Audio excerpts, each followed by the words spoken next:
آج ہم سورہ سبا سے شروع کریں گے۔ 22واں پارہ ہے سورہ سبا۔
یہ خواتین سے گزارش ہے ذرا آواز بند کر دیں۔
الحمد للہ رب العالمین والصلاة والسلام علی سید الرسل وخاتم النبیین، اما بعد۔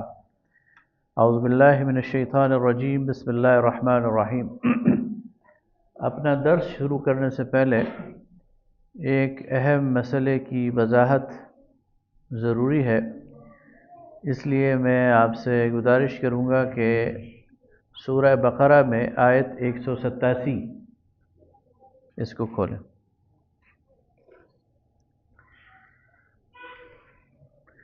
آج کل سوشل میڈیا کا دور ہے اور بعض لوگ وہ کچھ طے شدہ اور متفقہ مسائل ان کو بھی چھیڑ دیتے ہیں اور لوگوں کے درمیان شک اور کنفیوژن پیدا کرنے کی کوشش کرتے ہیں۔ ایسی چیزوں کو اگنور کرنا چاہیے، لیکن بعض اوقات اگر بہت بڑھ جائیں تو پھر ان کا نوٹس لینا بھی ضروری ہوتا ہے۔ گزشتہ 2-3 دن سے مسلسل 3-4 افراد کی طرف سے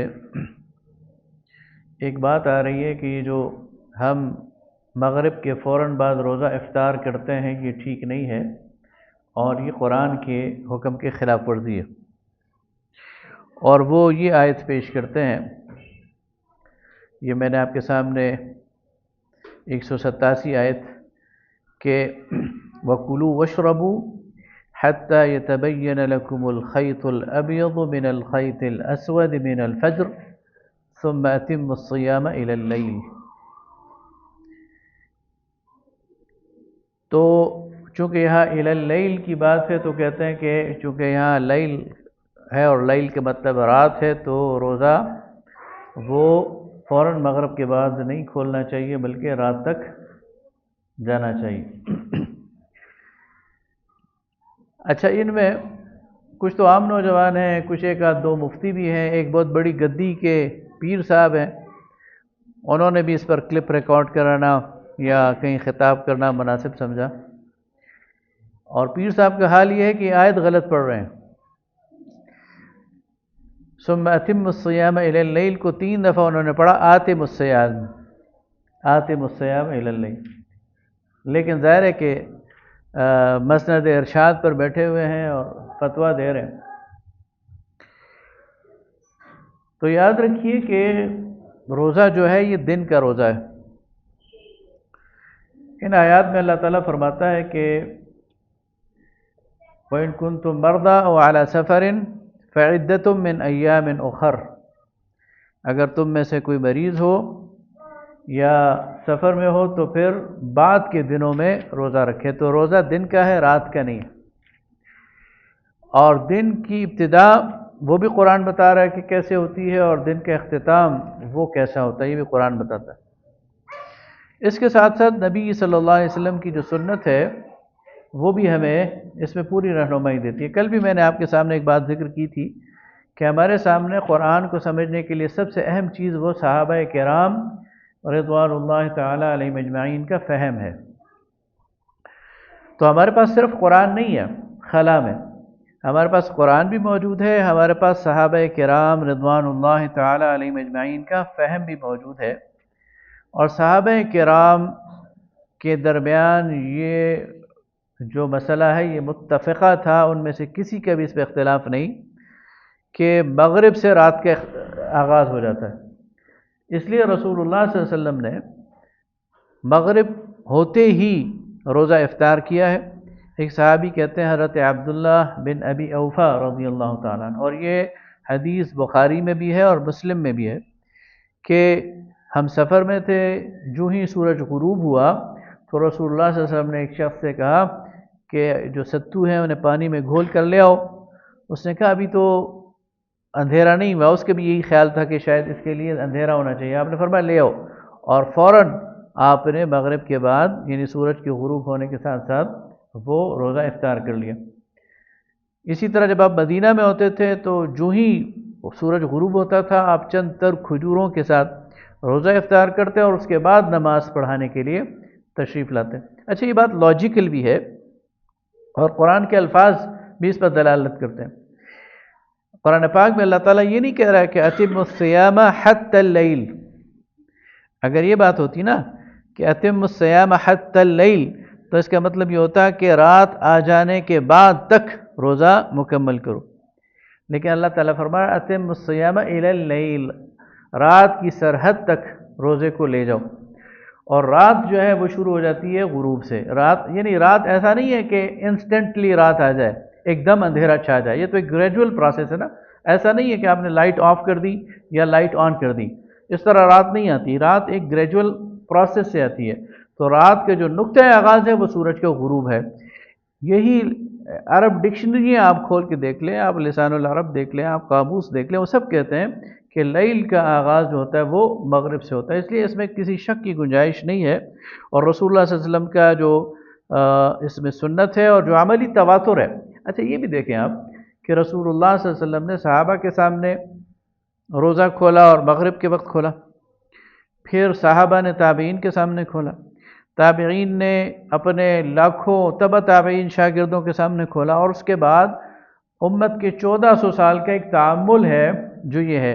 آج کوئی شخص کھڑا ہو کے کہہ دے کہ نہیں یہ سارا کچھ غلط ہے اور میں جو کہہ رہا ہوں وہ ٹھیک ہے، تو پھر اس کی عقل میں فطور ہے، پھر اس کو اپنی عقل کا علاج کرنا چاہیے بجائے اس کے کہ 1400 سال کا جو امت کا تعامل ہے اس کو وہ غلط قرار دے دے۔ تو یہ مسئلہ اس لیے میں نے اس کو ایڈریس کیا ہے کہ یہ سوشل میڈیا پہ بھی ہے، اور ہم چاہتے ہیں کہ یہ سوشل میڈیا پہ ڈالیں بھی تاکہ لوگ جو ہیں وہ کنفیوز، ظاہر لوگ روزے رکھتے ہیں اور آپ انہیں کہیں کہ تمہارا روزہ ہی نہیں ہوا اس لیے کہ تم نے جلدی افطار کر دیا ہے اور ایک غلط بنیاد پر، تو ظاہر اس کو تو شک ہوگا۔ تو وہ شک ختم کرنے کے لیے ہم نے یہ بات کی ہے۔ اللہ تعالیٰ سب کو عمل کرنے کی توفیق عطا فرمائے۔ ایک چھوٹا سا مسئلہ اور بھی ہے جی، میں نے کل سنا ہے، وہ کسی پر مطلب لگا کے اوپر کہ یہ روزہ ٹوٹر کے ساتھ کھولنا رکھنا یہ ممنوع ہے، یہ ٹھیک نہیں ہے، اذان کے ساتھ نہیں اس کی ضرورت وہ نہیں ہے۔ دیکھیں ہوٹر بھی وقت کے، روزہ وقت کے ساتھ ہے، روزہ نہ اذان کے ساتھ ہے اور نہ ہوٹر کے ساتھ ہے، روزہ وقت سے ہے۔ اگر آپ کا وقت کا تعین آپ گھڑی کی بنیاد پہ کرتے ہیں تب بھی ٹھیک ہے، وقت کا تعین آپ رؤیت سے کرتے ہیں یعنی دیکھ کر، یہ بھی ٹھیک ہے، اور وقت کا تعین آپ کسی پر اعتماد کر کے کرتے ہیں، یعنی ضروری نہیں ہر بندہ گھر سے باہر جا کر دیکھ رہا ہو، لیکن مؤذن جا کے دیکھ لے کہ سورج غروب ہو گیا ہے، یا مؤذن جا کر کیلنڈر دیکھ لے۔ اچھا کیلنڈر میں احتیاط کرنی چاہیے۔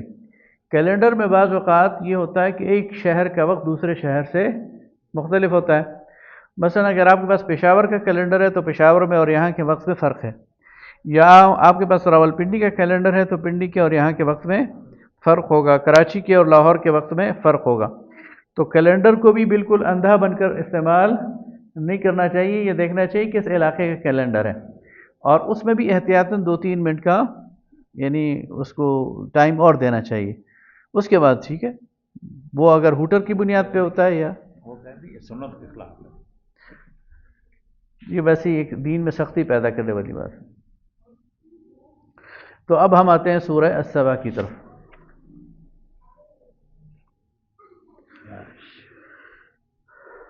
سورہ سبا جو ہے یہ مکی صورت ہے، اور دور اول میں جو نازل ہونے والی صورتیں ہیں ان میں سے ایک ہے، اور اس میں توحید اور نبوت پر اعتراضات اور ان کے جوابات دیے گئے۔ الحمدللہ سے اس کا آغاز ہوا، اور فرمایا کہ آسمانوں اور زمین میں جو کچھ بھی ہے وہ اللہ ہی کے لیے ہے، اور آخرت بھی اسی کی ہے، اور یہ کہتے ہیں کہ قیامت تو نہیں آئے گی، تو قسم ہے میرے رب کی کہ وہ قیامت ضرور آئے گی تمہارے اوپر، اور اچانک آئے گی، اور تمہارے سارے اعمال چاہے چھوٹے ہیں یا بڑے ہیں وہ ایک روشن کتاب میں اس کو درج کیا جا رہا ہے تاکہ اہل ایمان کو اس کی جزا دی جائے، اور جو ہماری آیات کو نیچا دکھانے کے لیے زور لگا رہے ہیں ان پر بدترین قسم کا دردناک عذاب ہے۔ کہ بعض لوگ ایسے ہیں جو اس دنیا میں اللہ کے ساتھ مقابلے پر اتر آتے ہیں، بعض اوقات وہ بڑے بڑے سردار ہوتے ہیں، بعض اوقات وہ حکمران ہوتے ہیں، بعض اوقات ویسے ہی خواہ مخواہ کے انٹلیکچوئلز ہوتے ہیں، اور اللہ کے مقابلے پر آ کر اللہ کو جھٹلانا شروع کر دیتے ہیں، اللہ کی آیات کو جھٹلانا شروع کر دیتے ہیں، اللہ کی نشانیوں کو جھٹلانا شروع کر دیتے ہیں، اللہ کے مقابلے میں لوگوں کے دلوں میں شک پیدا کرنا شروع کر دیتے ہیں۔ اب اس کوشش میں وہ کامیاب تو نہیں ہو سکتے، لیکن جرأت انہوں نے اتنی بڑی کی ہوئی ہے کہ اس کی سزا پھر بہت زیادہ خطرناک ہے۔ کل قیامت کے دن جب یہ اللہ کے سامنے حاضر ہوں گے تو پھر ان کو اس کا خمیازہ بھی باقیوں سے زیادہ سخت بھگتنا پڑے گا۔ منکرین آخرت جو ہیں وہ پیغمبر صلی اللہ علیہ وسلم کو جھٹلاتے ہیں اور کہتے ہیں کہ یہ اللہ پر جھوٹ گڑھ رہے ہیں، یا اسے جنون لاحق ہو گیا ہے اور ان کی عقل میں فتور آ گیا۔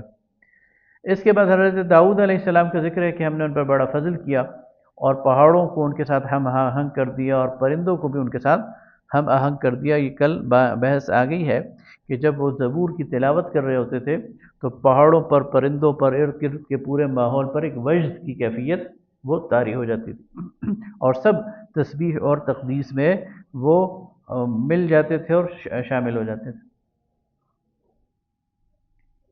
پھر انہیں لوہے کی صنعت سکھائی گئی، وہ لوہے کو نرم کر سکتے تھے، اس سے زرہیں بناتے تھے اور اس کے حلقے بناتے تھے۔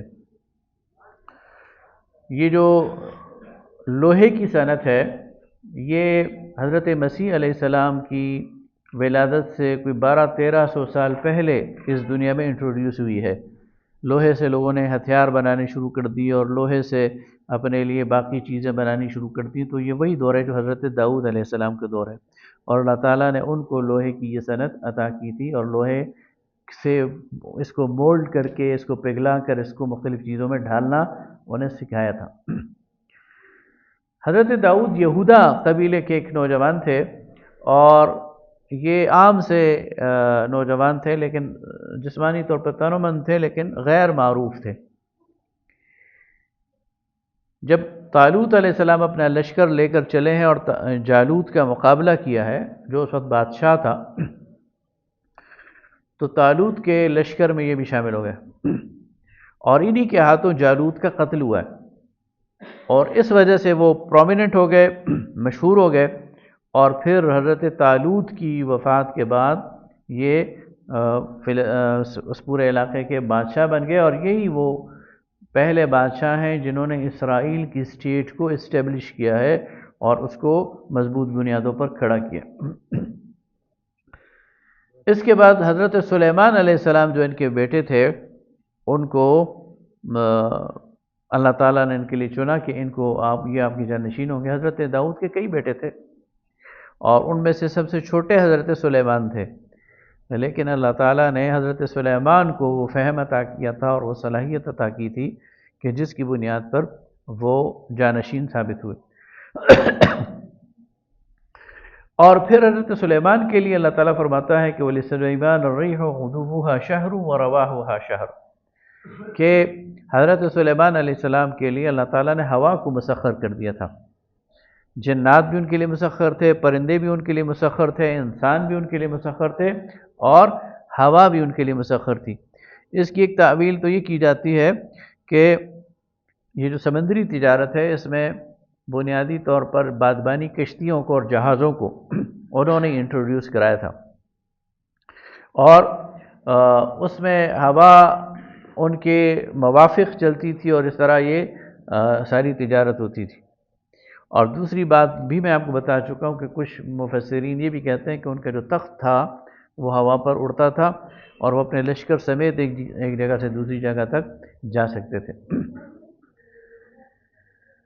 آگے فرمایا ان کے لیے تانبے کو پگھلا دیا گیا تھا، یعنی جس طرح داؤد علیہ السلام لوہے کی صنعت کے موجد ہیں اور اس کو آگے بڑھانے والے ہیں، تو تانبے کو کام میں لانے کے لیے اور تانبے کے استعمال میں حضرت سلیمان علیہ السلام کو یہ یعنی فن بھی دیا گیا تھا، اور یہ ان کے کام میں لایا گیا تھا۔ جنات ان کے لیے مسخر تھے، اور یہ جنات ان کے لیے اونچی اونچی محاریب، بہت بڑی بڑی عمارتیں بناتے تھے۔ یہ جو ہیکل سلیمانی ہے یہ بھی سلیمان علیہ السلام نے جنات سے تعمیر کروائی۔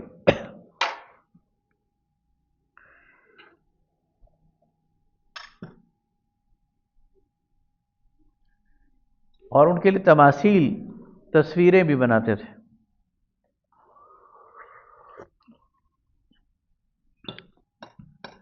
تمثال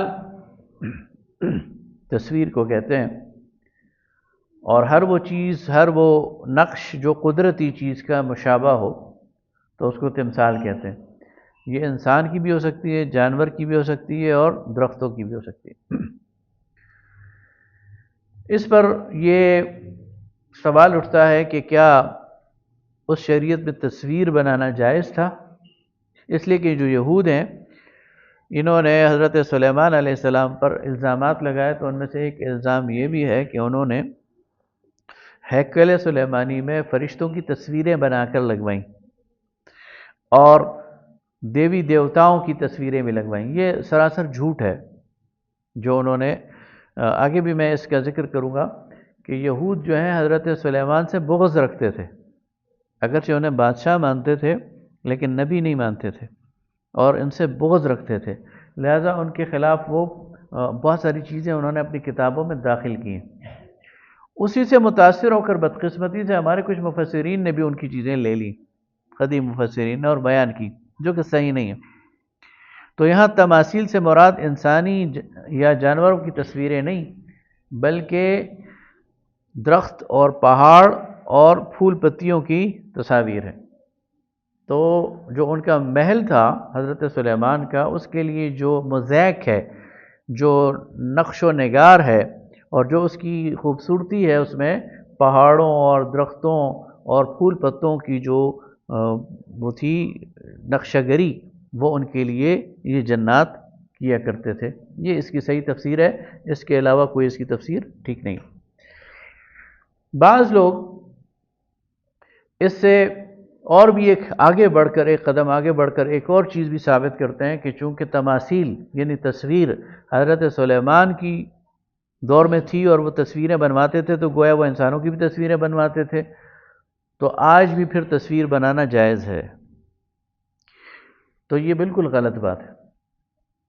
نبی صلی اللہ علیہ وسلم سے صحابہ کرام نے کثرت سے یہ بات روایت کی ہے، جس میں امہات المومنین بھی شامل ہیں، دیگر صحابہ بھی، کہ آپ نے تصویر سے منع فرمایا۔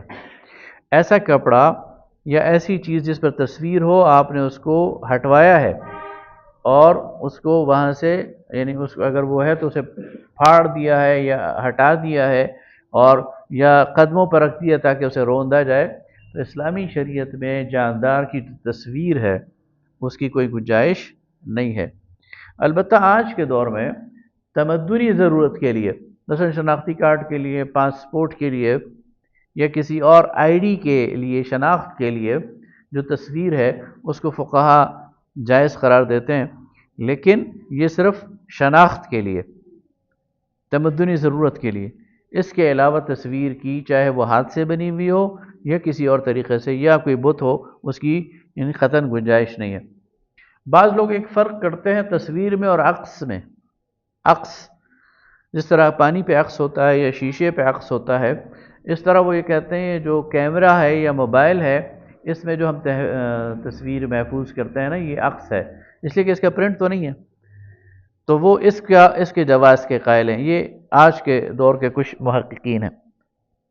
لیکن پھر بھی بہرحال تصویر ایک فتنہ ضرور ہے، اور تصویر کے نتیجے میں ایک شخصیت پرستی کے جراثیم وہ آتے ہیں، لہذا تصویر سے حد الامکان اجتناب کرنا چاہیے۔ میں اسے حرام بالکل کلیاً قرار نہیں دے رہا، لیکن ناپسندیدہ ضرور ہے، اور جس جگہ یہ تصویروں و نماز بھی منع کی گئی ہے، اور خاص طور پر وہ تصاویر جو کہ قد آدم ہوں، بڑی بڑی ہوں، جس طرح پورٹریٹ ہوتے ہیں، تو وہ تو ان کی تو کوئی گنجائش نہیں ہے، اور اس کے حوالے سے جو ہے وہ ہمیں بالکل صحیح واضح طور پر اس کے بارے میں اپنا کلیئر رہنا چاہیے۔ اچھا، یہ شناخت کے لیے موجودہ دور میں یہ فنگر پرنٹس ہے، قدرتی طور پر جو چیز ہے، اس سے بہتر شناخت کسی چیز کی بھی نہیں ہے۔ ایسا ہی ہے، لیکن فنگر پرنٹس بھی یہ جو آپ کی عمر جب 70-80 سال ہو جائے نا، تو یہ خراب ہونا شروع ہو جاتے ہیں، اور 8-10%، 20% پھر ایسے ہوتے ہیں کہ وہ بالکل ڈیٹیکٹ نہیں ہوتے، تو یہ ایک مسئلہ موجود ہوتا ہے فنگر پرنٹس میں بھی۔ اس کا پھر حل یہ نکالا ہے کہ جو آپ کی جو آنکھیں ہیں، اس کے ذریعے بھی شناخت کی جاتی ہے، ان کے جو ریٹنا ہے اس کو بھی دیکھا جاتا ہے۔ بہرحال یہ مختلف طریقے ہیں، تو علماء نے چونکہ اس کو جائز قرار دیا ہے، تو اس کو ہم کہہ سکتے ہیں کہ اس میں کہاں تک جائز ہے اور کہاں تک جائز نہیں ہے۔ پھر یہاں حضرت سلیمان علیہ السلام کی موت کا ذکر ہے۔ حضرت سلیمان علیہ السلام کی موت بھی عجیب طریقے سے ہوئی۔ وہ کھڑے تھے، نگرانی کر رہے تھے ہیکل سلیمانی کی تعمیر کی، اور یہ ساری تعمیر جنات کر رہے تھے، اور جنات آپ کو معلوم ہے شریر ہیں، ان پہ تو کنٹرول ہونا چاہیے انہیں، تو اسی دوران ان کی موت واقع ہو گئی کھڑے کھڑے۔ وہ عصا کے سہارے کھڑے تھے، اور اسی طرح ان کی موت واقع ہو گئی۔ ان کی عصا کو نیچے سے دیمک نے چاٹنا شروع کر دیا، کھانا شروع کر دیا۔ جو ہی ہیکل سلیمانی کی تعمیر مکمل ہوئی ہے، ان کی عصا اتنی کمزور ہو گئی کہ ان کا وزن نہ برداشت کر سکی اور ٹوٹ گئی، اور یہ بھی گر گئے۔ تو اس وقت پتہ چلا کہ اوہو، ان کا تو انتقال ہو گیا۔ تو شخصیت کا اتنا روب تھا کہ کوئی قریب نہیں آ رہا تھا، اور ان کو کھڑے کھڑے دیکھ کر بس سمجھتے تھے کہ یہ تو موجود ہے، نگرانی کر رہے ہیں، حالانکہ وہ ان کی روح پرواز کر چکی تھی۔ تو یہ اللہ تعالیٰ نے ان کی موت کا ایک خاص منظر ہمارے سامنے یہاں رکھا ہے۔ اس کے بعد قوم سبا کا ذکر ہے۔ یہ وہی قوم ہے جس کا ذکر پیچھے سورہ نمل میں ہو چکا ہے، بلقیس، ملکہ بلقیس کی قوم۔ لیکن یہاں جس دور کا ذکر ہے وہ سے 1500 سال بعد کا ہے۔ حضرت سلیمان کے دور میں ملکہ بلقیس، وہ ملکہ سبا تھی، اور وہ ایمان لے آئی، اور پھر وہ قوم ساری، اس کی اکثریت وہ بھی مسلمان ہو گئی۔ پھر اس کے بعد ظاہر ہے پھر اس قوم میں شرک آنا شروع ہو گیا، اور پھر وہ گمراہی کی طرف چل پڑی، لیکن تھی متمدن قوم۔ میں بتا چکا ہوں یہ جو سعودی عرب ہے، اس کے جنوب کا جو علاقہ ہے یمن کا، اس کی جو ساحلی پٹی ہے، یہ ساری قوم سبا کی تھی۔ پھر اس پر ایک دور ایسا آیا کہ اس نے زراعت میں بہت ترقی کی۔ اس کی زراعت کی ترقی کے بارے میں مشہور ہے کہ یہ لوگ اتنے خوشحال ہو گئے کہ اپنے گھر میں چولہے میں سندل کی لکڑی جلاتے تھے۔ سندل کی لکڑیوں میں سب سے مہنگی لکڑی ہے، خوشبودار لکڑی ہے، لیکن ان کو وہ اتنی وافر ملتی تھی کہ یہ اپنے گھر میں چولہے میں وہ جلاتے تھے۔ ان کے جو باغات تھے ذرا پھلوں پھولوں والے، تو سمندر تک اس کی خوشبو جاتی تھی، تو جہاز جب سمندری علاقے میں ان کے سرحدوں میں داخل ہوتا ہے سمندری جہاز، تو خوشبو سے لوگ پہچان لیتے کہ ہم جو ہے وہ قوم سبا میں داخل ہو گئے۔ متمدن ترین تھے۔ انہوں نے اپنی زراعت کو ریگولیٹ کیا تھا اس وقت ایک ڈیم بنا کر۔ ان کا جو کیپٹل تھا، ان کا جو دارالحکومت تھا، اس کے مضافات میں انہوں نے معارب کے نام سے، معارب جو ان کا وہ کیپٹل ہے، اس کا نام ہے، اس کے باہر انہوں نے ایک ڈیم بنایا تھا، سد معارب اسے کہتے ہیں، اور محققین کہتے ہیں کہ وہ ہمارے استوربیلا ڈیم سے بڑا ڈیم تھا، اور اس میں یہ پانی سٹور کرتے تھے، پھر انہوں نے ایک اریگیشن سسٹم بنایا ہوا تھا جس سے پورے ملک کو سیراب کرتے تھے۔ یہ آج سے سمجھ لیں کہ 2000 سال پہلے کی بات ہے، اور انہوں نے یہ انجینئرنگ میں بھی بہت ہائی کلاس کے تھے کہ انہوں نے ادھر ایک 20 منزلہ عمارت بنائی، 20 منزلہ، آج سے 2000 سال پہلے 20 منزلہ عمارت بنائی جس کی ایک ایک منزل 36 فٹ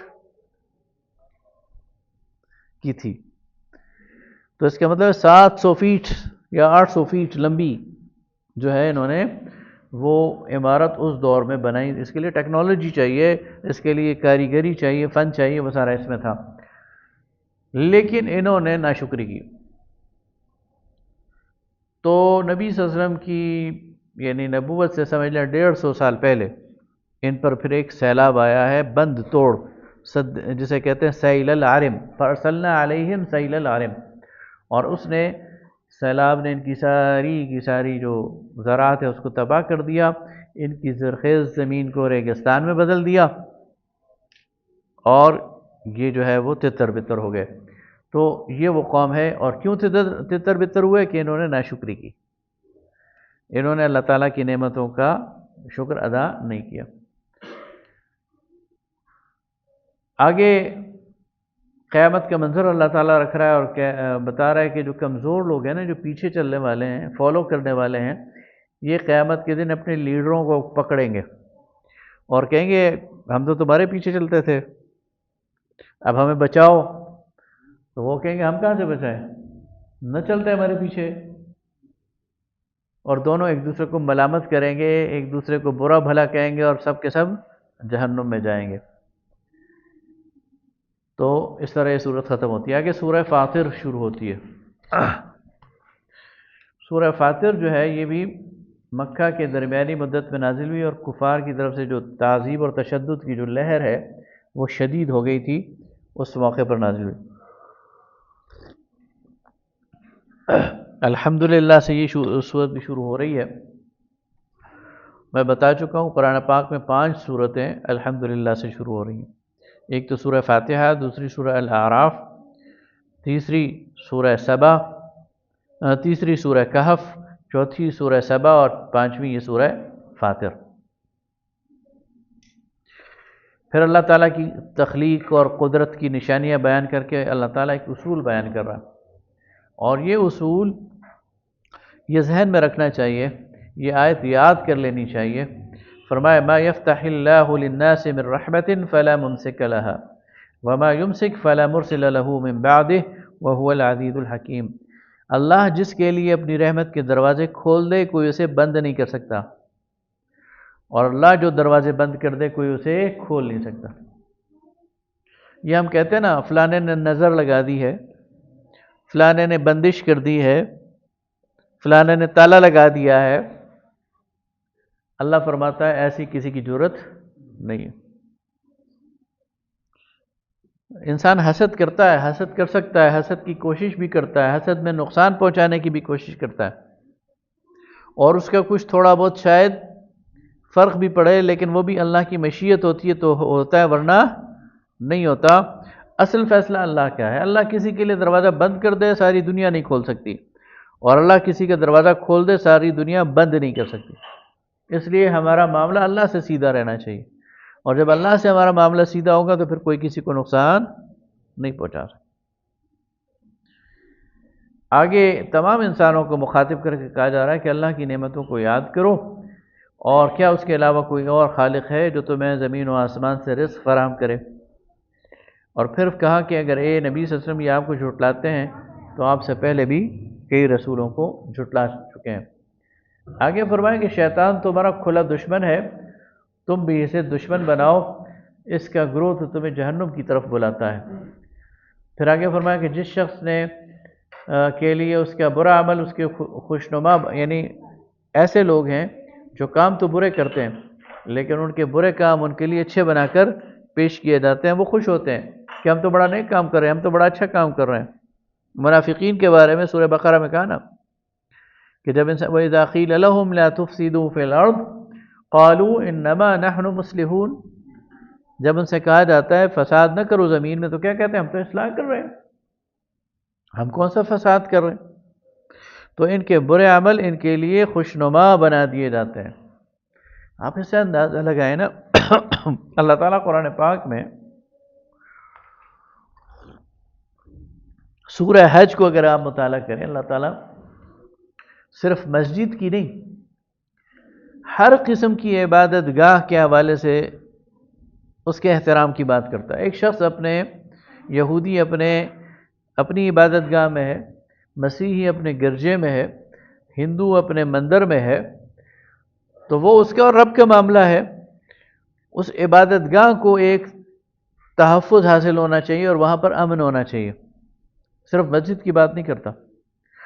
تو مسجد کتنی اہم ہوگی، لیکن بعض لوگوں کو آپ دیکھتے نہیں ہیں کہ وہ مسجد میں آ کے خود کش دھماکہ کر لیتے ہیں، ان کے لیے یہ فساد کا عمل خوشنما بنا کر شیطان پیش کر دیتا ہے کہ یہ بڑا نیک کام ہے۔ تو اللہ تعالیٰ ان لوگوں کا یہاں ذکر کر رہا ہے کہ شیطان کی ٹریپ میں آ جاتے ہیں، اور شیطان ان کے لیے ان کے جو گھناؤنے اعمال ہیں وہ خوشنما بنا کر پیش کر دیتا ہے۔ حالانکہ وہ اللہ ہے، وہ بادلوں کو اٹھاتا ہے، وہ مردہ زمین کو زندہ کرتا ہے، اسی طرح مردوں کو وہ اٹھائے گا، دوبارہ زندہ کرے گا۔ اس کے بعد فرمایا کہ جو عزت چاہتا ہے نا، تو عزت تو اللہ کے پاس ہے، عزت نہ دیوی دیوتاؤں کے پاس ہے، عزت نہ بادشاہوں کے پاس ہے، عزت تو اللہ تعالیٰ نے اپنے پاس رکھی ہے، اور جسے چاہتا ہے اسے دے دیتا ہے۔ آگے فرمایا کہ جو شخص بھی پاکیزہ بات کرے گا، اچھی بات کرے گا، اس کی بات میں وزن ہوگا، اور جو بھی نیک عمل کرے گا یہ اللہ کی طرف اٹھے گا اور اللہ اسے قبول کرے گا۔ اور جو لوگ بری چالیں چلتے ہیں وہ غارت ہوں گے، وہ تباہ ہوں گے۔ اور پھر آگے فرمایا کہ جن کو تم اللہ کے مقابلے میں پکارتے ہو وہ قطمیر کے بھی مالک نہیں ہیں۔ میں آپ کو بتا چکا ہوں نا کہ قرآن پاک میں کھجور کے ہر پارٹ کا ذکر ہے، اس میں ایک قطمیر بھی ہے۔ قطمیر کہتے ہیں یہ جو کھجور کی گھٹلی ہے نا، اس کے اوپر ایک جھلی ہوتی ہے، اس کے اوپر ایک پنی سی ہوتی ہے، اسے قطمیر کہتے ہیں۔ اللہ فرماتا ہے یہ جتنوں کو تم اللہ کے مقابلے میں بلاتے ہو یہ قطمیر کے بھی مالک نہیں ہیں۔ آگے فرمایا ان تدعوهم لا يسمعوا دعاءكم ولو سمعوا ما استجابوا لكم ويوم القيامة يكفرون بشرككم۔ یہاں 3 باتیں گئی۔ تو میرے دیوی دیوتاؤں کو پکارتے ہو، یہ تمہاری بات سنتے نہیں ہیں۔ یہ اللہ تعالیٰ بیان واقعہ کر رہا ہے، حقیقت یہ ہے کہ یہ تمہاری باتیں نہیں سنتے۔ لیکن کوئی ضدی ہے، کوئی اڑ جاتا کہتے ہیں نہیں سنتے ہیں۔ آپ کسی مشرک کو کہیں کہ تمہارا یہ بت تمہاری بات نہیں سنتا، وہ کہتا ہے نہیں سنتا ہے، اب کیسے فیصلہ ہوگا، کون کرے گا؟ تو اللہ تعالیٰ دلیل بدل دیتا ہے، یعنی حقیقت تو یہ کہ یہ نہیں سنتے، لیکن تمہیں پھر بھی اصرار ہے کہ سنتے ہیں، تو ٹھیک ہے چلو سنتے ہیں۔ وَلَوْ سَمِعُوا مَا اسْتَجَابُوا لَكُمْ، تمہیں جواب نہیں دے سکتے تو جواب لے کر دو نا۔ یہ ایسی بات ہے کہ جس کا پھر کوئی انکار نہیں کر سکتا، اس لیے کہ جواب تو دے ہی نہیں سکتے۔ تو فرمایا کہ وَلَوْ سَمِعُوا مَا اسْتَجَابُوا لَكُمْ، اگر سن بھی لیں، اگرچہ سن نہیں سکتے لیکن جو تمہاری بات رکھ لیتا ہوں، سن بھی لیں، تمہیں جواب دینے کے قابل نہیں ہے۔ وَيَوْمَ الْقِيَامَةِ يَكْفُرُونَ بِشِرْكِكُمْ، اور قیامت کے دن تمہارے شرک سے انکاری ہوں گے، یعنی یہ دیوی دیوتا ان کے پیچھے کوئی ہستی ہوگی نا، یہ کسی کے نام کے بت ہوں گے نا۔ جس طرح حضرت نوح علیہ السلام کی قوم جو ہے وہ 5 بتوں کو پوجتی تھی، وہ دراصل 5 بزرگ تھے، بزرگوں کی لوگوں نے تصویریں بنا لیں، پھر ان کے بت بنا لیے، پھر ان کے سامنے سجدے کرنے شروع کر دیے۔ تو وہ جو بزرگ ہیں ان کے سامنے جب کل قیامت کے دن یہ معاملہ آئے گا کہ انہوں نے ہمارے نام پہ شرک کیا تھا، تو وہ ہاتھ کھڑے کر دیں گے، وہ کہیں گے نہیں نہیں ہم اس میں نہیں تھے، ہم نے ان کو یہ تعلیم نہیں دی تھی۔ یہی کام حضرت مسیح علیہ السلام بھی کہیں گے۔ اللہ تعالیٰ ان سے جب قیامت کے دن پوچھے گا اَأَنْتَ قُلْتَ لِلنَّاسِ اتَّخِذُونِي وَأُمِّيَ إِلَٰهَيْنِ مِن دُونِ اللَّهِ، کیا تو نے لوگوں کو کہا تھا کہ مجھے اور میری ماں کو الہ مانو؟ تو وہ کہیں گے اللہ تو پاک ہے، اگر میں ایسی بات کرتا تو جانتا، لیکن تو جانتا ہے میں نے ایسی بات نہیں کی۔ تو فرمایا یہ لوگ قیامت کے دن ان کے شرک سے بیزار ہوں گے اور اس کا انکار کریں گے۔ پھر انسانوں کو توحید کی طرف بلایا، مختلف آثار کی طرف توجہ دکھائے، کائنات کے آثار دکھائے، پہاڑوں کے اور پہاڑوں میں بننے والے راستوں کے اور پرندوں کے، اور آگے فرمایا انما یخشی اللہ من عبادہ العلماء، ان آثار پر غور کرنے والے اور علم رکھنے والے وہ لوگ ہیں جو اللہ سے زیادہ ڈرتے ہیں۔ یہاں علم کا ایک ثمر بتا دیا، علم کا ایک پھل بتا دیا۔ ایک شخص عالم ہے تو اس کا مطلب یہ ہے کہ وہ اللہ سے ڈرنے والا ہوگا۔ اگر یہ علم اس کے اندر اللہ کا ڈر پیدا نہیں کر رہا تو پھر کہانی وہی ہو گئی جو یہود کی ہے، کمثل الحمار یحمل اسفارا، کہ گدھے کے اوپر کتابیں لاد دی گئی ہیں۔ وہ آگے مثال آئے گی۔ یہ فرق ہے، اگر علم انسان کے اندر اللہ کا خوف اور اللہ کی خشیت پیدا کر دے تو ٹھیک علم ہے، اور گویا اس علم نے اپنا کام دکھایا ہے۔ اور اگر علم چاہے وہ آسمانی صحیفہ ہی کیوں نہ ہو، وہ انسان کے اندر خشیت پیدا نہ کر دے تو اس کا مطلب یہ علم حاصل کرنے والا انسان نہیں، گدھا ہے، اس کے اندر نہ عقل ہے نہ اس کے اندر دل ہے، اور اس کی جو سننے سمجھنے کی ساری صلاحیتیں ختم ہیں، اس پر صرف کتابیں لدی ہوئی ہیں، تو وہ بوجھ ہے اس کے لیے، نجات کا باعث نہیں ہو سکتا۔ آگے فرمائی ایمان لانے والے، نماز پڑھنے والے، انفاق فی سبیل اللہ کرنے والے ایسی تجارت کر رہے ہیں جس کے لیے کوئی تباہی نہیں ہے بلکہ وہ کامیاب ہونے والی ہے۔ اور پھر فرمایا کہ 3 قسم کے انسان ہیں، ایک ظالم لنفس ہے جس نے اپنے نفس پر ظلم کیا، شرک کیا، گناہ کیا۔ دوسرا مقتصد ہے جو میانہ رو رہا، جس نے ہلکے ہلکے لیکن اللہ کی عبادت کی۔ اور ایک ہے سابق بالخیرات، جس نے آگے بڑھ کر نیکیوں کو کمایا۔ تو یہ 3 قسم کے لوگ ہیں۔ آگے فرمایا جنت اور جہنم کے جو احوال ہیں وہ بتائے۔ اس کے بعد سورہ یاسین ہے، یہ مکی صورت ہے اور اس کی بڑی فضیلت ہے، اور نبی صلی اللہ علیہ وسلم نے حضرت معقل بن یسار رضی اللہ تعالیٰ عنہ، ان سے غالباً روایت ہے کہ نبی صلی اللہ علیہ وسلم نے فرمایا اقرؤوا سورۃ یاسین علی موتاکم، اپنے مردوں پر یا مرنے والوں پر، موت کے قریب جو لوگ ہیں ان کو سورہ یاسین سنایا کرو۔ اس کی وجہ یہ ہے کہ اس پوری صورت میں توحید، رسالت اور آخرت، اس پر ایک دعوت بھی ہے، ایک انذار بھی ہے، ایک استغفار کا موقع بھی ہے، اور آخرت کی ایک پوری ایک منظر کشی اس میں ہے۔ ایک مجموعی طور پر ایک ایسی چھوٹی سی صورت ہے کہ جس میں بہت کچھ ہے۔ اسی لیے صوفیاء اور صلحاء اور جو بزرگ ہیں وہ اس کو روزانہ فجر کے بعد پڑھنا، اس کی تلقین کرتے ہیں اور اس کے خاص اثرات بھی بتاتے ہیں، اور اس کے یعنی اپنے فضائل بھی ہیں، اور اس کو پڑھنا بھی چاہیے۔ تو اس میں توحید پر بھی استدلال ہے، اس میں آخرت پر بھی استدلال ہے، اور اس میں رسالت پر بھی استدلال ہے۔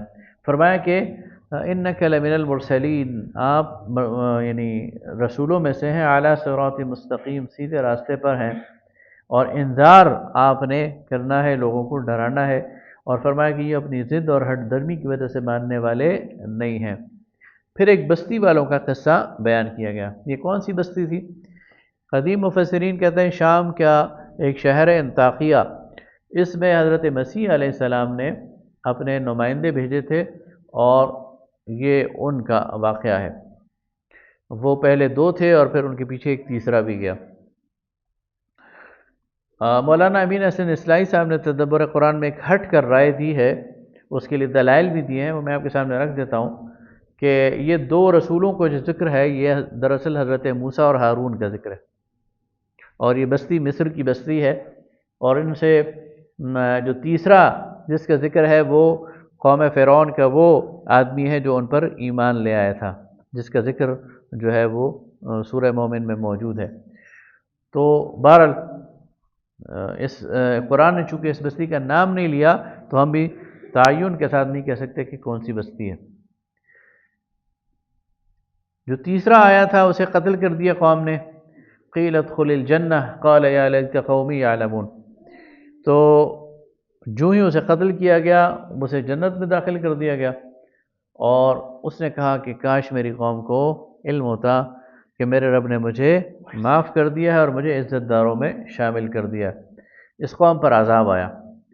پھر آگے فرمایا کہ سورج، چاند، ستاروں، زمین، نباتات، سمندری سفر، یہ سب نشانیاں ہیں، آیات ہیں، اور جس قیامت کو یہ دور سمجھتے ہیں وہ اچانک آ جائے گی، اور یہ اپنے قبروں سے اٹھائے جائیں گے اور کہیں گے کہ ہمیں اپنے ان قبروں سے کس نے اٹھایا ہے۔ قیامت کے دن مجرموں کے ہاتھ اور پاؤں ان کے خلاف گواہی دیں گے۔ الیوم نختم علی افواہہم وتکلمنا ایدیہم وتشہد ارجلہم، تو ان کے ہاتھ اور پاؤں ان کے خلاف گواہی دیں گے۔ پھر فرمایا کہ یہ انسان جو ہے وہ ہمارے لیے مثالیں گھڑتا ہے، ضرب لنا مثلا ونسی خلقہ قال من یحیی العظام وہی رمیم۔ یہ مشرکین مکہ جب اپنی محفلوں میں بیٹھتے تھے تو کوئی منچلا اٹھتا تھا، قبرستان قریبی تھا، وہاں سے کی پرانی قبر کو کھود کے کوئی ہڈی اٹھا لاتا تھا اور محفل میں اسے چورا چورا کر کے اسے ہوا میں پھینکتا اور کہتا ہے اسے کون زندہ کرے گا؟ تو اللہ نے اس کا نوٹس لیا، فرمایا ضرب لنا مثلا ونسی خلقہ، ہمارے لیے مثالیں بیان کرتا ہے اور اپنی تخلیق کو بھول گیا ہے۔ قال من یحیی العظام وہی رمیم، کہتا ہے ان ہڈیوں کو کون زندہ کرے گا جب یہ چورا چورا ہو جائیں گی۔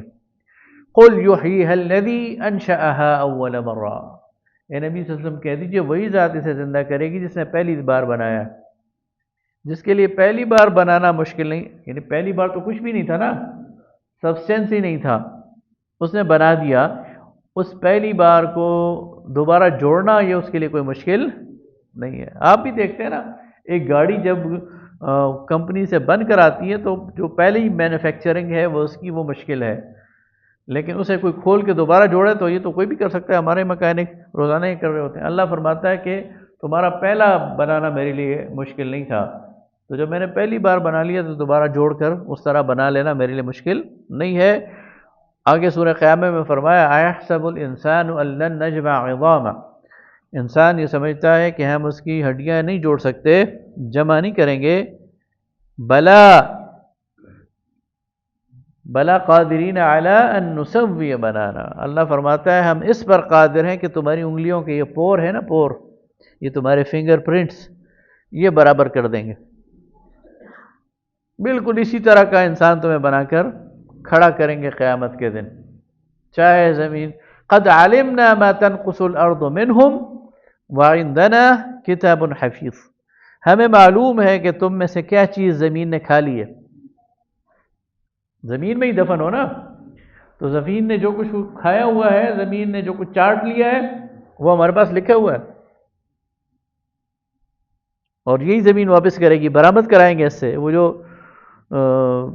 یوم تحدث الارض اخبارها، اللہ تعالیٰ وہ کیا کہتے ہیں کہ وہ اپنے اثقال جو ہے وہ اذا زلزلت الارض زلزالها واخرجت الارض اثقالها، جو ہے وہ زمین اپنے بوجھ سارے کے سارے نکال کے دے گی، باہر کر دے گی، کوئی بھی چیز چھوڑے گی نہیں، اس نے امانت کے طور پر رکھا ہوا۔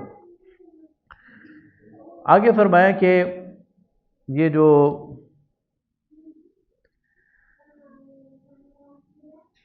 اس پر یہ صورت جو ہے وہ ختم ہو گئی کہ سبحان اللہ انما امرہ اذا اراد شیئا ان یقول له کن فیکون، جب ہمارا کام تو یہ ہے کہ جب ہم کسی کام کا ارادہ کر لیتے ہیں ہم کہتے ہیں ہو جا، وہ ہو جاتی ہے، فسبحان الذی بیدہ ملکوت کل شیء والیہ ترجعون۔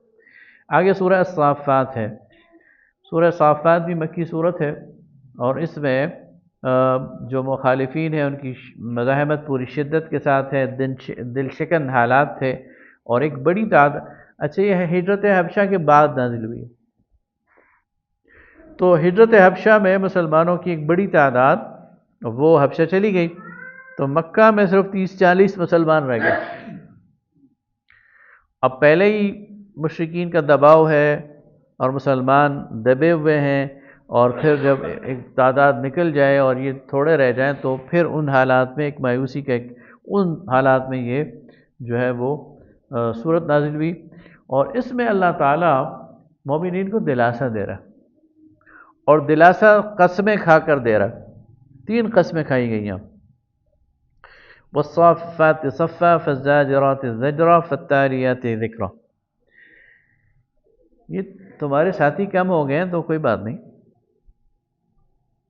اللہ کی اس کائنات میں صف در صف فرشتے موجود ہیں جو کہ اس کا انتظام سنبھالے ہوئے ہیں اور اس کی ایک آرڈر کے منتظر ہیں، اور انہیں ڈانٹنا پڑتا ہے، کسی کا مکو ٹھپنا پڑتا ہے، کسی کو وہ یعنی دبانا پڑتا ہے، کسی کو انجام سے دوچار کرنا پڑتا ہے تو اس کے لیے بھی تیار ہیں، اور کسی کو نصیحت کرنی پڑتی ہے تو اس کے لیے بھی اس لیے اس سے گھبرانے کی ضرورت نہیں ان حالات سے۔ رب العالمین تمہارے ساتھ ہے، اس کی کائنات، اس کے فرشتے۔ یہاں پر نظر آتا ہے کہ یہ قسمیں اس لیے کھائی گئیں۔ آگے فرمایا کہ مخالفین جو ہیں وہ پوری شدت سے وہ کریں گے، اور پھر فرمایا کہ تمہارا رب ایک ہی ہے، ان الہکم لواحد رب السماوات والارض، وہ آسمان و زمین کا رب ہے، مشارق کا رب ہے، مغارب کا، اور اس نے آسمان دنیا کو ستاروں سے سجا دیا ہے، اور حفاظت کا انتظام ہے۔ یہ شیاطین جو ہے ان کے خلاف اللہ نے ایک ڈیفنس سسٹم بنایا ہوا ہے، اور یہ شیطان اوپر نہیں جا سکتے، اللہ کی خدائی میں کوئی دخل نہیں دے سکتے، فرشتوں کے کام میں کوئی دخل نہیں دے سکتے، بے بس اور کمزور ہیں، ان سے گھبرانے کی ضرورت نہیں ہے۔ آگے انسان کی تخلیق فرمایا کہ انسان کی تخلیق مشکل ہے اس کائنات کی، جس نے اللہ نے آسمان بنایا، زمین بنائی، پہاڑ بنائے، اور قسم قسم کی مخلوقات بنائی، وہ زیادہ مشکل ہے یہ انسان کا پیدا کرنا۔ پھر فرمایا کہ یہ آیات، اللہ کی آیات کا مذاق اڑاتے ہیں تو قیامت تو ایک ڈانٹ ہے، وہ آئے گی اور ان کا سارا کام ختم ہو جائے گا، اور قیامت کے دن یہ آپس میں الجھیں گے۔ پھر جنت اور جہنم کے حالات بیان کیے، پھر ایک عجیب منظر رکھا۔ وہ منظر یہ رکھا کہ جنتیوں میں سے ایک جنتی ہوگا، اسے خیال آئے کہ دنیا میں میرا ایک دوست تھا، وہ کہاں ہے، جو مجھ سے خدا کے بارے میں بحثیں کرتا تھا،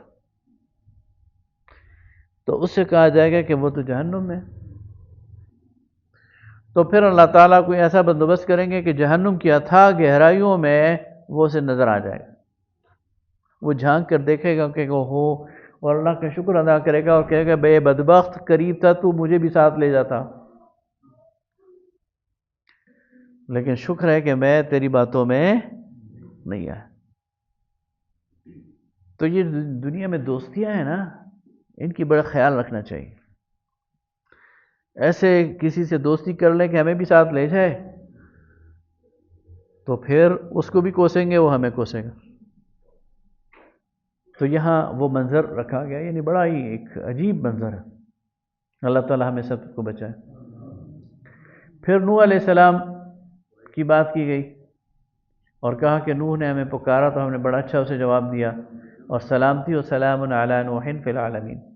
پھر ابراہیم علیہ السلام کی بات ہوئی، اور یہ ہوا کہ انہوں نے خواب دیکھا کہ وہ بیٹے کو ذبح کر رہے ہیں۔ جب بیٹا ان کے ساتھ چلنے پھرنے کے قابل ہوا تو کہا کہ میں نے خواب میں دیکھا ہے کہ میں آپ کو ذبح کر رہا ہوں۔ تو بیٹے نے بھی کہا کہ افعل ما تؤمر ستجدنی ان شاء اللہ من الصابرین۔ اے والد صاحب، جو آپ کو حکم دیا گیا آپ کر ڈالیے، آپ مجھے صبر کرنے والا پائیں گے۔ اس کے بعد انہیں اسحاق علیہ السلام کی جو ہے وہ خوشخبری دی گئی، اور کہا سلام علی ابراہیم۔ آگے پھر موسیٰ و ہارون علیہ السلام کا ذکر ہے، اور فرمایا سلام علی موسیٰ و ہارون۔ آگے فرمایا سلام علی الیاسین۔ پھر لوط علیہ السلام کا ذکر ہے، پھر یونس علیہ السلام کا ذکر ہے، اور فرمایا کہ 1,00,000 لوگوں کے پاس وہ بھیجے گئے تھے۔ آگے فرمایا سبحان ربک رب العزت عما یصفون، تیرا رب پاک ہے اور عزت والا ہے ان تمام صفات سے جو یہ لوگ اس سے متصف کرتے ہیں، یعنی شرک کی۔ وسلام علی المرسلین، اور سلامتی ہے اللہ کی طرف سے تمام رسولوں پر، والحمد للہ رب العالمین۔ آگے سورہ صاد ہے۔ سورہ صاد جو ہے اس کا ایک شان نزول بیان کیا جاتا ہے کہ مکہ میں جب نبی صلی اللہ علیہ وسلم نے اپنی دعوت کو عام کیا اور ہر گھر میں ایک مسئلہ پیدا ہو گیا، کوئی نوجوان ایمان لے آیا تو والدین پریشان، کوئی شوہر ایمان لے آیا تو بیوی پریشان، کوئی بیوی ایمان لے آئی تو شوہر پریشان، اور ہر گھر میں کوئی ایک نہ ایک بندہ ایمان لے آیا، ہر گھر متاثر تھا۔ تو وہ سڑ جھوڑ کر بیٹھے کہ یہ اس کا کیا کریں، ہم مار مار کے بھی ہم تھک گئے ہیں، بائیکاٹ کر کے بھی ہم تھک گئے ہیں۔ تو انہوں نے 25 افراد کا ایک وفد تشکیل دیا، جس میں بڑے بڑے سردار موجود تھے، جس میں ابو جہل تھا، جس میں عتبہ تھا، جس میں امیہ بن خلف تھا، اور جس میں مغیرہ تھا، یہ سارے لوگ تھے۔ تو انہوں نے کہا کہ ابو طالب کے پاس جاتے ہیں، اور روایات میں آتا ہے کہ حضرت ابو طالب کی زندگی کے آخری ایام تھے، تو انہوں نے کہا کہ شیخ کے پاس چلتے ہیں، بنی ہاشم کے اس بوڑھے کے پاس چلتے ہیں، اور اس سے کہتے ہیں کہ اپنے بھتیجے کو سمجھاؤ اور ہمارے ساتھ اس کی کوئی صلح کرا دو، یہ اپنے خداؤں میں لگا رہے، ہمیں اپنے خداؤں میں چھوڑ دے، اور یہ جو گھر گھر کی لڑائی ہے یہ ختم ہو۔ تو یہ اس چکر میں یہ پہنچ گئے ابو طالب کے پاس۔ ابو طالب نے رسول اللہ صلی اللہ علیہ وسلم کو بلایا اور کہا بھتیجے یہ تمہاری قوم کے لوگ آئے ہیں اور یہ بات کر رہے ہیں۔ تو آپ صلی اللہ علیہ وسلم نے تو ان سے کہا کہ چچا میں تو صرف ان سے ایک کلمے کی درخواست کر رہا ہوں، اور اگر یہ وہ کلمہ کہہ دیں تو عرب اور عجم ان کی نگرانی میں آ جائیں گے، عرب اور عجم پر یہ حکومت کریں گے۔ تو وہ کہتے ہیں ایسا کون سا کلمہ ہے جس کو ہم پڑھ لیں اور ہم عرب اور عجم کے حکمران ہو جائیں گے؟ تو آپ نے فرمایا کہ لا الہ الا اللہ، اللہ کے علاوہ کوئی الہ نہیں۔ تو کہتے ہیں وہ کپڑے جھاڑتے ہوئے کھڑے ہو گئے کہ بس اب ان کے ساتھ ہمارا کوئی کمپرومائز نہیں ہو سکتا، اور ہم اپنے الہوں پر اپنے آپس میں ایک دوسرے کو کہتے رہے کہ اپنے الہوں کے ساتھ چمٹے رہو۔ تو اس صورت میں اس کا ذکر ہے، اور فرمایا کہ اس واقعے کی طرف اس میں اشارہ ہے۔ تو پھر اس وقت نبی صلی اللہ علیہ وسلم کو کہا جا رہا ہے کہ نوح کو بھی جھٹلایا گیا، پھر عاد نے بھی اپنے پیغمبر کو، اور سمود نے بھی اپنے پیغمبر کو، اور فرعون نے بھی اپنے پیغمبر کو جھٹلایا۔ پھر ان کے پاس داؤد علیہ السلام کا ایک قصہ بیان ہوا۔ یہ جو بنی اسرائیل تھے، یہ ان دونوں حضرت داؤد سے، حضرت سلیمان سے یعنی بغض بھی رکھتے تھے، اور انہیں پیغمبر بھی نہیں مانتے تھے۔ تو انہوں نے بہت ساری چیزیں تورات میں ان کے خلاف شامل کی ہوئی ہیں، اور بدقسمتی سے وہ ہماری تفسیری کتابوں میں بھی قدیم مفسرین نے ایز اٹ از مکھی پر مکھی مار کر نوٹ کر دی۔ یہاں ایک واقعہ بیان ہو رہا ہے۔ واقعہ یہ بیان ہو رہا ہے کہ حضرت داؤد علیہ السلام نے کچھ اوقات مقرر کیے ہوئے تھے جو خالص ان کی تنہائی کے اوقات ہوتے تھے، اور اس میں وہ اللہ کی عبادت کرتے تھے اور انہیں کوئی ڈسٹرب نہیں کرتا تھا۔ تو وہ اپنی مسجد میں، اپنے محراب میں، اپنے حجرے میں بیٹھے عبادت کر رہے تھے، اور بالکل تنہائی تھی کہ اچانک دو لوگ اندر گھس آئے۔ تو پہلے تو انہیں یہ خطرہ ہوا کہ یہ کہاں سے آ گئے، تو انہوں نے کہا جی ہمارے درمیان ایک جھگڑا ہے، آپ فیصلہ کر دیں۔ آپ نے کہا بتاؤ؟ تو ایک نے کہا جی کہ یہ میرا دوست ہے، اس کے پاس 99 دمبیاں ہیں اور میرے پاس ایک ہے، اور یہ مجھ سے یہ میری ایک بھی لینا چاہتا ہے، اور باتوں میں اس نے مجھے دبا لیا۔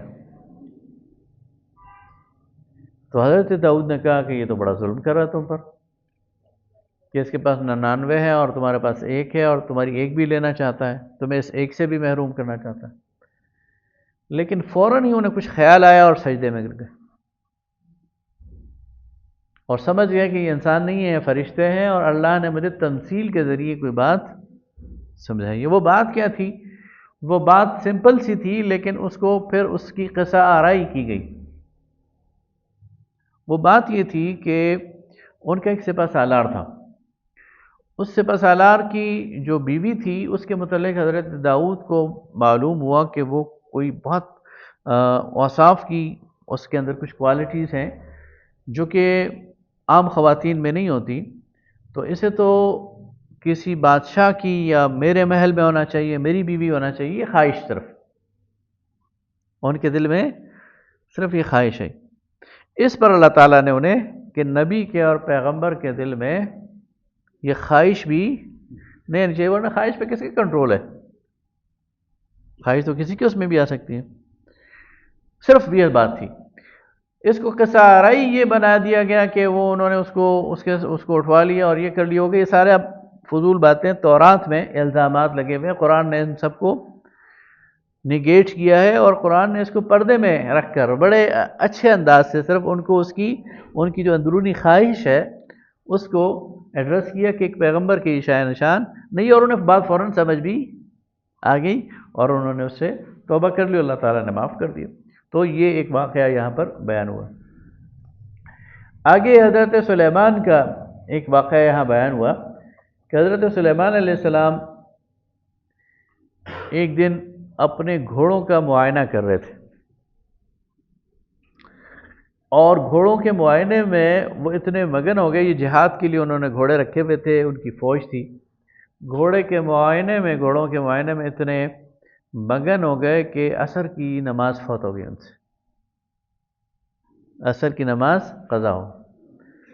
انہیں اس کا بہت افسوس ہوا، تو پھر انہوں نے ان گھوڑوں کو واپس بلایا اور کہا کہ اپنی یعنی ندامت تو ان کو تھی، لیکن کہا کہ میں چونکہ جہاد میں مصروف تھا اور جہاد کے تیاری میں مصروف تھا، یعنی میں نے بغاوت تو نہیں کی نا اللہ کی، تو ان گھوڑوں پر ان کی جو گردنیں ہیں اور ان کے جو ٹانگیں ہیں ان پر مسح کرنے لگے، ان کو یعنی سہلانے لگے۔ اس کے کسی نے مفہوم یہ بھی لیا ہے کہ انہوں نے ان گھوڑوں کو مسح کا مطلب یہ ہے کہ ان کی گردنیں کاٹ دیں کہ ان کی وجہ سے میں نے نماز، لیکن وہ بات ٹھیک نہیں ہے۔ بس یہ ہے کہ انہیں ایک احساس ہوا کہ یہ گھوڑے میری ذاتی کوئی میں نے اپنے لیے تو نہیں رکھے نا، میں نے تو جہاد کے لیے رکھے ہیں، تو اس وجہ سے مجھ سے رہ گئی اگر، تو میں چونکہ جہاد میں تھا، جہاد کی تیاری میں تھا، تو ایک ان کو وہ ہوا، تو ان کا وہ ذکر ہے۔ پھر ان کی ایک اور بات کا ذکر ہے کہ اللہ تعالیٰ فرماتا ہے کہ ہم نے سلیمان کو آزمایا یا انہیں فتنے میں ڈالا، فتنہ سلیمان، اور ان کی کرسی پر ایک جسد دھڑ لا کر رکھ دیا۔ اس پر بھی بہت ساری کہانیاں اسرائیلیوں نے بنائی ہیں، وہ ساری غلط ہیں، ٹھیک نہیں ہیں ان میں سے کوئی بھی۔ ایک تو یہ ہے کہ حضرت سلیمان کی کوئی ایک بیوی مشرکہ تھی جن کا انہیں بھی نہیں پتہ تھا، اور وہ محفل ان کے محل میں آ کے شرک کر رہی تھی، اس کے نتیجے میں ان کی نبوت کی جو خصوصیات ہیں اور ان کا جو کنٹرول ہے جنات پر اور ہواؤں پر، وہ ختم ہو گیا، اور ان کی وہ جو انگوٹھی تھی ان کی، وہ اس خاتون نے کہیں چوری کر لی یا کیا ہوا، اور وہ شیطان کے ہاتھ لگ گئی اور یہ صحرا میں بھٹکتے پھر گئے، اور ان کی جگہ شیطان جو ہے ان کو حکومت کر رہا تھا۔ یہ ایک روایت ان کی اس میں آتی ہے، لیکن یہ غلط ہے۔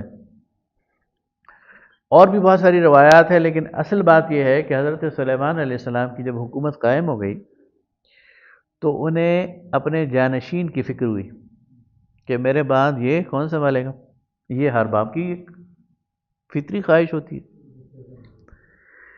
لیکن ان کا جو بیٹا تھا، جو بعد میں ان کی خدشہ صحیح ثابت ہوا، وہ اس قابل نہیں تھا، رجحام۔ انہیں اندازہ ہو گیا کہ میرا یہ جو بیٹا ہے یہ اس سلطنت کو سنبھال نہیں سکے گا، اس میں وہ کوالٹیز نہیں ہیں۔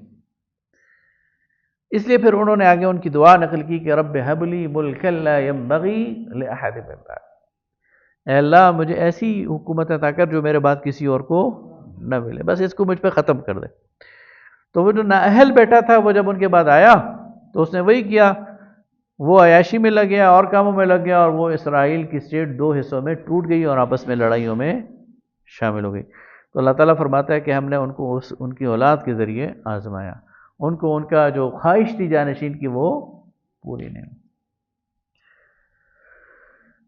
تو فرمایا قال رب اغفر لی وہب لی ملکا لا ينبغی لأحد من بعدی۔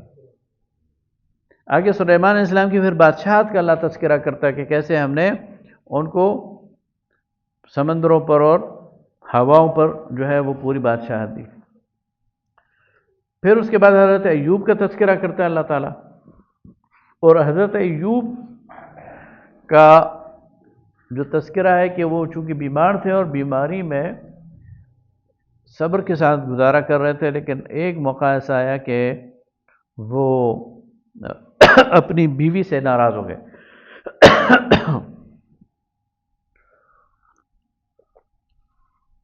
اور ناراضگی میں وہ قسم کھا بیٹھے کہ میں جب ٹھیک ہوں گا تو تمہیں 100 کوڑے لگاؤں گا. تو جب ٹھیک ہو گئے تو پھر اپنی اس قسم پر نادم تھے کہ اب اس کا کیا کروں. تو اللہ تعالیٰ نے پھر اس کا طریقہ بتایا کہ ایک جھاڑو لو جس میں 100 تنکے ہوں اور وہ ایک دفعہ اس طرح مار کر اپنی قسم پوری کر لو. تو اللہ تعالیٰ اپنے نبی کی بات کی لاج بھی رکھ رہا ہے اور ایک خاتون کو خواہ مخواہ کے اس سے بھی بچا رہا ہے. آگے آدم و ابلیس کا تذکرہ ہے اور اسی پر اس صورت کا اختتام ہے. وآخر دعوانا ان الحمدللہ رب العالمین.